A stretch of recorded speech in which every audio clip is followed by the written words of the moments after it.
Hello beautiful people, welcome back to our channel. Let's talk about something. It's me Supriya. ఈ blog వచ్చేసి శివరాత్రి రోజు అనమాట. And ఆ రోజు ట్రావెలింగ్ కూడా చేశాను.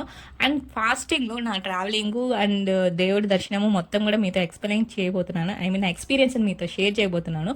తెల్లవారితో దుప్పటి ముసుకేసుకొని సైలెంట్గా గొనుగుతున్నాను అనుకుంటున్నారా? పక్కన మా ఆయన కొనుక్కున్నాడు. పొర సౌండ్ వచ్చి లేసి వాయించేస్తాడు. అండ్ నేను కొనగడానికి మెయిన్ రీజన్ ఏంటంటే, చూసారా ఊరు మొత్తం కూడా మంచు ఎలా కురుస్తూ ఉందో. అప్పటికి టైం మార్నింగ్ చాలా వరకు అయిపోయింది, అయినా కానీ బయట మంచు భయంకరంగా కురుస్తుందని బాబు అంటారు కదా సామెత. అదేంటి, శివరాత్రికి చలి శివశివ అని ఎగిరిపోతుంది అనేసి. శివరాత్రి అయిపోయి 10 days అయిపోయింది, ఖచ్చితంగా చలి శివశివ అంటూ వెళ్ళిపోయినట్టే ఉంది.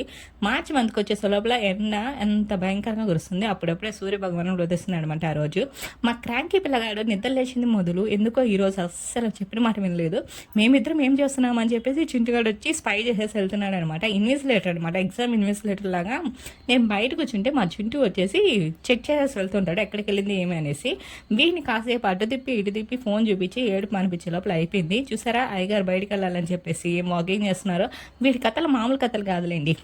పెద్దగా హడావిడి పడకుండా నేను, మా చిన్నోడు, మా ఆయన ముగ్గురం కలిసి పక్కనే ఉన్న టెంపుల్కి అయితే వచ్చేసామన్నమాట. ఆల్రెడీ ఒక లాగ్లో చెప్పినట్టున్నాను, 3 years అయింది కానీ పక్కన ఉన్న శివాలయానికి వెళ్ళలేదు అని చెప్పేసి. సో ఆ టెంపుల్కే ఈ రోజు టైం కుదిరింది కాబట్టి విజిట్ చేయబోతున్నాము. సో ఇప్పుడు మనం ఆ కొండ మీద ఉన్న శివాలయంలో ఉన్న శివుని అయితే దర్శించుకోబోతున్నాము. పుల్లంపేట మండలంలో పెద్దవరంపాడు దగ్గర సిద్ధలాయ గుట్ట. ఎంతమందికి తెలుసు ఈ వీడియో కనుక? పుల్లంపేట వలసలో ఎవరన్నా చూస్తుంటే కనుక కామెంట్ చేసి చెప్పేసేయండి. జనరల్గా అయితే టెంపుల్ దగ్గరికి బైక్స్ ఆటోస్ అలో అనమాట. శివరాత్రి కదా, సో రష్ ఎక్కువ ఉంటుందని చెప్పేసి అస్సలు అలో చేయలేదు. మా ఆయన పార్కింగ్ కోసం అని చెప్పేసి వెళ్ళారు. నేను మా చిన్నోడు ఈ చెరుకులు తిందామా కొట్టుకొని పోదామా అన్నట్టు పెద్దగా ఆలోచించుకుంటే అక్కడే నిలబడి ఉన్నాం అనమాట. ఎంతలో మా ఆయన నేనేదో షూట్ చేస్తున్నాను అనుకున్నారో ఏమో తెలియదు కానీ నిలబడి కాసేపు ఆలోచించి తర్వాత వాకింగ్ చేశారండి బాబు. ఇక్కడ మా ఆయన తెలివితేటలు చూపిస్తాను రండి. నేను మా చిన్నోడు చెప్పులు వేసుకొని పోలేదు, మా ఆయన ఆత్రంగా చెప్పులు వేసుకొని వచ్చాడు. ఎవరైనా ఎత్తుకొని పోతాడు అనుకున్నారో ఏమో తెలియదు కానీ చూడండి, ఇటు సైడ్ ఈ మూల ఒక చెప్పు పారేస్తున్నారు, అటు సైడ్ ఆ మూల ఒక చెప్పు పారేస్తున్నారు. దొంగతనం చేసే వాళ్ళకి పక్కన చెప్పులు ఉంటే ఏంటి, దూరంగా చెప్పులు ఉంటే ఏంటి చెప్పండి, వేసుకుని వెళ్ళిపోరా.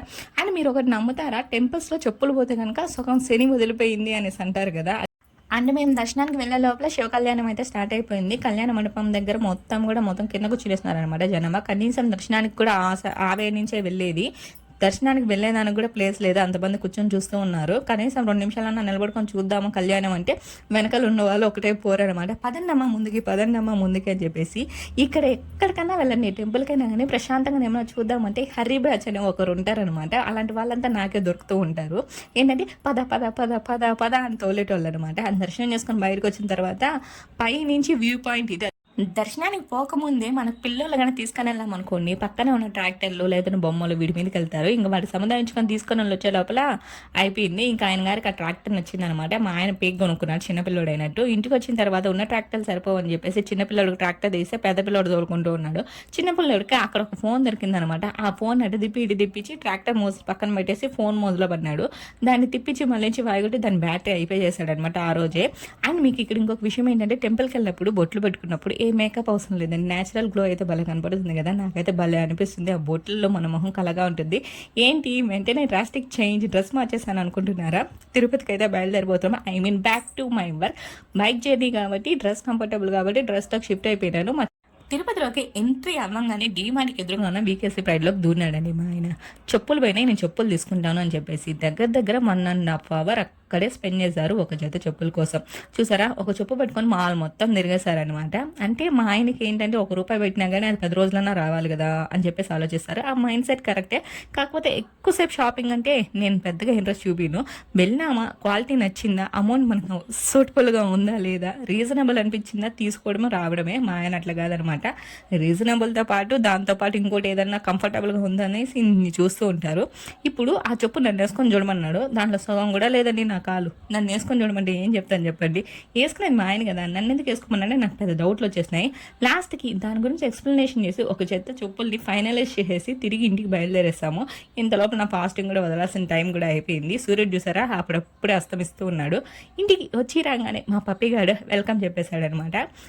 రాయితే పాప అయితే టెంపుల్కి వెళ్ళినది, లేకపోతే అది కూడా ఎదురొచ్చేసి మరీ వెల్కమ్ చెప్పేస్తున్నది. ఇక పోయి మనం హ్యాపీగా మనం ఫాస్టింగ్ని బ్రేక్ చేసేసి శివునికి దండం పెట్టుకునేసి ఈరోజు ఫాస్టింగ్ బ్రేక్ చేసినందుకు అలాగే మనం గట్టి సంకల్పం చేసుకుని అందరూ మంచిగా ఉండాలని మొక్కులుసుకునే. ఇదండి నా శివరాత్రి బ్లాగ్. మీకు నచ్చిందా?